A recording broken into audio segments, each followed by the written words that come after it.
नमस्कार मेरे प्यारे विद्यार्थियों, आज मैं आप लोगों के सामने परीक्षा में ईवीएस का पाठ्यक्रम के बारे में चर्चा करूंगा। इसके पहले वीडियो में हमने ईवीएस के महत्ता को इसके उद्देश्य को बताया था। जो लोग वीडियो को पहली बार देख रहे हैं, डिस्क्रिप्शन बॉक्स में पहले वीडियो का लिंक दे दिया गया है, आप उस वीडियो को देख लेंगे तो यह समझने में ज्यादा आसान हो जाएगा। तो हम बात करते हैं परिवार और मित्र की। हम टॉपिक पर डिस्कस करते हैं परिवार और मित्र। परिवार एक से अधिक व्यक्तियों का एक ऐसा समूह है जो मुख्य रूप से रक्त संबंधों और वैवाहिक संबंधों पर आधारित होता है, जो लोगों को एक अदृश्य अनुभूति कराती है, उत्तरदायित्व की भावना का एक विकास करती है। परिवार सबका एक परिवार होता है, हमारा ही परिवार है, आपका ही परिवार है। इस परिवार की देखिए जो बेसिक चीजें हैं वह क्या है।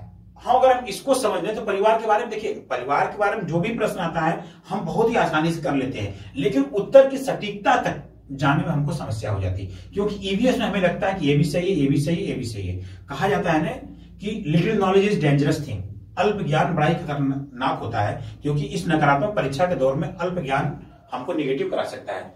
तो इसके जो मुख्य रूप है परिवार का, रक्त संबंध और वैवाहिक संबंध। रक्त संबंध और वैवाहिक संबंध परिवार गठन की एक मुख्य इकाई होती है। रक्त संबंध माता पिता जो हमारे हैं, जो हमारे पुत्र हैं, जो हमारे दादा हैं, एक एक ब्लड रिलेटिव होते हैं। परिवार का निर्माण जो होता है दो ही तरीके से होता है, एक ब्लड रिलेशन से होता है, दूसरा वैवाहिक संबंध से होता है।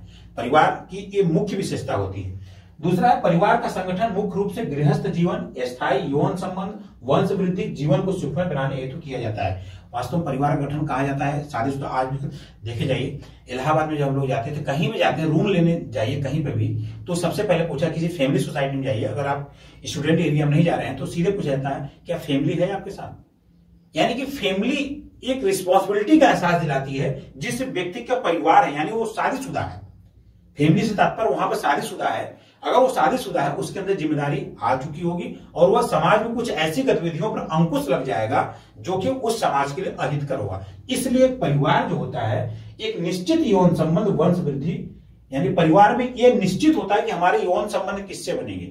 वैवाहिक जीवन में यही तो निश्चित किया जाता है, परिवार गठन वही तो होता है। वैवाहिक जीवन में क्या होता है, निश्चित किया जाता है कि हमारे यौन संबंध किससे बनेंगे, हमारे पुत्र किससे, हमारी संतानें किससे पैदा होती। यही निश्चितता ही परिवार गठन करता है। अगर आप अनिश्चित है या अनिश्चित है कि हमारे संबंध किससे बनेंगे तो परिवार नहीं कहा जाता है। और जीवन को सुखमय बनाना ये तो बात है, हर परिवार का उद्देश्य होता है। परिवार के बारे में विभिन्न समाजशास्त्रियों ने अपनी अलग अलग परिभाषाएं दी है। जो महत्वपूर्ण परिभाषाएं हैं उसके बारे में हम बात करेंगे। जो हमारे एक समाजशास्त्री हैं क्लेयर के अनुसार परिवार से हम संबंधों की वह व्यवस्था है जो माता पिता व उनकी संतानों के मध्य पाई जाती है। संबंधों की व्यवस्था जो माता पिता के बीच जो संबंध होता है वह परिवार की स्थायित्व प्रदान करती है।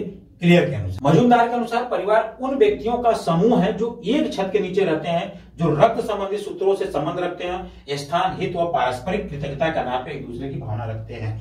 मजूमदार कहते हैं कि परिवार वही है जो एक ही छत के नीचे होता है। हालांकि इस वर्तमान के इस वैज्ञानिक युग में इनकी बात में थोड़ी सी मिथकता आती है कि जो एक ही छत के नीचे रहते हैं, क्योंकि पहले था कि लोग एक छत के नीचे रहते हैं, एक ही चूल्हे से खाना बनता था, वह एक परिवार माना जाता था। लेकिन आज के इस एकल परिवार के समय में इस चीजों को माना जाता है। लोगों कई कई मकान है, कुछ लोग यहाँ रहते हैं, कुछ लोग वहां रहते हैं, होता एक परिवार ही है, लेकिन उनमें अब एक छत और एक चूल्हे का भी अभाव होने लगा है। पहले ऐसा होता था, एक छत और एक चूल्हा होता था, वह परिवार होता था। तो मजूमदार के अनुसार जो है, जो एक छत और एक चूल्हे से जिनका खाना बनता था वह परिवार होता, उनके अंदर आपसी प्रेम और सहयोग, उत्तरदायित्व की भावना ये होती थी।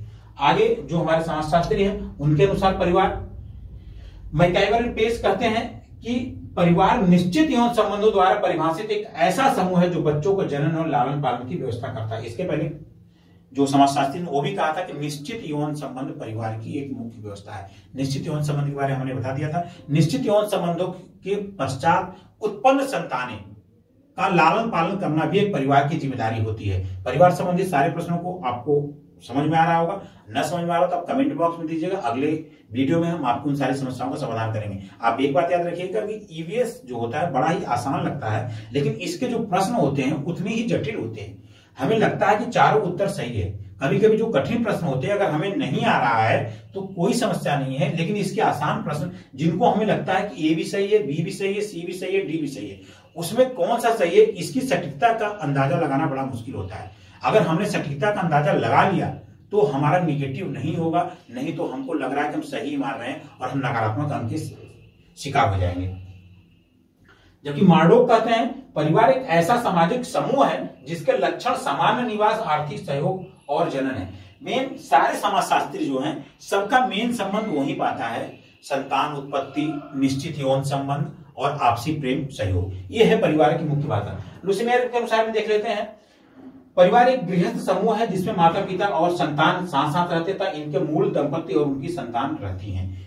सेम वही बात है, माता पिता संतान जो उनको मूल संतान ये सब साथ में रहते हैं। ये समाजशास्त्रियों के अनुसार परिवार की परिभाषा होती है। जबकि हम परिवार के कार्य और परिवार के महत्व के बारे में जान जाते हैं, क्योंकि परिवार समाज की वह एक छोटी इकाई है, वह प्रथम इकाई होती है जहां पे बालक का जन्म होता है और बालक की शिक्षा वहीं से प्रारंभ होती है। तो परिवार एक सामाजिक संस्था भी है और जहां पे ऐसी संस्था है जहां पे बालक का प्रारंभिक विकास प्रारंभ होता है। परिवार बच्चों की प्रथम पाठशाला होती है और माँ प्रथम शिक्षिका होती है। किसी भी बच्चे की प्रथम शिक्षिका जो होती है वो माँ होती है, उसके बाद उसका परिवार होता है, फिर समाज होता है, उसके बाद अध्यापक के पास नंबर आता है। तो प्रथम पाठशाला और प्रथम शिक्षिका माँ होती है। ये बड़ा ही महत्वपूर्ण प्रश्न पूछा जाता है। परिवार में बच्चों के शारीरिक, मानसिक, सांस्कृतिक और परिवार की जिम्मेदारी होती है जो उस परिवार में संतान जन्म ले रही है उसके शारीरिक, मानसिक, चारित्रिक और सामाजिक गुणों का विकास करे। क्योंकि कभी कभी होता है जब हम बोलते हैं कोई लड़का शैतानी करता है, कोई भाषा करता है, अरे इसका तो परिवार ही खराब है, इसका तो परिवार ही खराब है। तो यह परिवार की जिम्मेदारी होती है कि वो अपने बच्चे के अंदर इन सामाजिक गुणों का और चारित्रिक गुणों का विकास करें, जो कि समाज में एक सम्मानजनक बातें होती हैं। परिवार में बच्चों के विकास की नींव रखी जाती है, बिल्कुल सही बात। परिवार में उनकी स्कूली शिक्षा की व्यवस्था करती है, परिवार की जिम्मेदारी होती है ये उनकी स्कूली शिक्षा की व्यवस्था करे। अब मैं आपको बता दूं, राइट टू एजुकेशन एक्ट के तहत किसी भी छात्र का अगर एडमिशन स्कूल में नहीं करवाया जाता है तो वह छात्र अपने माता पिता पर केस कर सकता है कि मुझे पढ़ाया नहीं जा रहा है, मेरे माता पिता द्वारा या मेरे परिवार द्वारा मुझे इस पढ़ने नहीं दिया जा रहा है।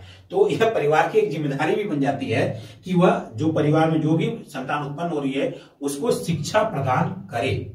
हालांकि हमारे कानून में भी शामिल कर लिया गया है इसको। ये देखिए, बड़ा ही इंग्लैंड में एक लड़के ने ऐसा अपने माता पिता पे केस कर दिया था कि उसके माता पिता उसको पढ़ने नहीं देते हैं। अब रीजन जो भी रहा हो, लेकिन भारतीयों के लिए तो यहाँ तो बच्चा खुद ही चाहता है कि हमको स्कूल न भेजना पड़े, हमको स्कूल न जाना पड़े। माता पिता तो उसी परेशान रहते हैं बच्चे से। और माता पिता भी यहाँ आजकल जो न्यूक्लियस फैमिली में ऐसा एक उदाहरण से बन गया है, माता जो होती है बच्चों को स्कूल भेज कर थोड़ा सा रिलैक्स मूड में हो जाती है। उनको लगता है कि चलो अब बच्चा स्कूल गया है, अब मैं कम से कम घर का काम आराम से कर लूंगा। इसलिए परिवार की जिम्मेदारी जो होती है, जो माँ को प्रथम शिक्षिका बोला गया, ऐसे ही नहीं बोला गया है। बच्चे परिवार में पैदा होते हैं, उनके परिवार की भाषा व्यवहारों को सीखता है। बच्चे जिस परिवार में पैदा होते हैं वो उन्हीं परिवारों की भाषा और उन्हीं की शिक्षा को ग्रहण करता है और वहीं से सीख करके वो समाज में जाता है। तो परीक्षा में जो संभावित प्रश्न आते हैं परिवार से संबंधित, वह यह है, किसी बालक के प्रेम और स्नेह का केंद्र कहा जाता है घर या गृह को। जो केंद्र होता है, स्टार्टिंग होता है, वो घर या गृह होता है। बालक भाषा, रहन सहन के तरीके और संस्कार के गुण सीखता है परिवार में। भारत में समाज की बुनियादी इकाई क्या है?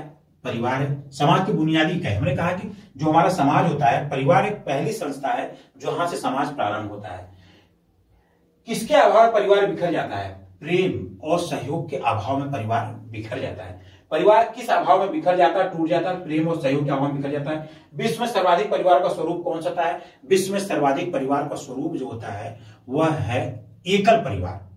आजकल एकल परिवार जो न्यूक्लियस फैमिली होता है, इसका अधिक स्वरूप बढ़ गया है। विश्व में किस प्रकार के परिवार 3 पीढ़ियों तक होते हैं? ये जो हमारा संयुक्त परिवार होता है, इसमें 3 पीढ़ियों के लोग रहते हैं। आगे हम बात करते हैं परिवार के प्रकारों के बारे में।